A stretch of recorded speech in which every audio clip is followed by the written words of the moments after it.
Hey everyone, and welcome back to another video. And in this video, I'm going to show you how to set an event to open invite on Partiful.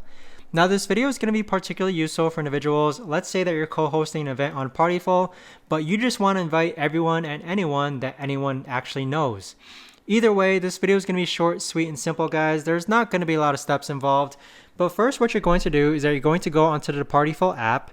Next, you're going to click on the event that you're hosting. Next, you want to go ahead and click on the edit button on the bottom left-hand corner. Now, once you've done so, you want to scroll all the way down to where it says quick actions for hosts, and you want to click on more. And then from here, you want to click on limit plus ones. So here you're going to see a variety of different options. The one that you want to click on is the open invite toggle button. So right now I have it turned off. You're going to set this to select mutuals or all hosts mutuals. So you have different ways to allow an open invite to happen for your event, but just click on the one that best suits with what you want.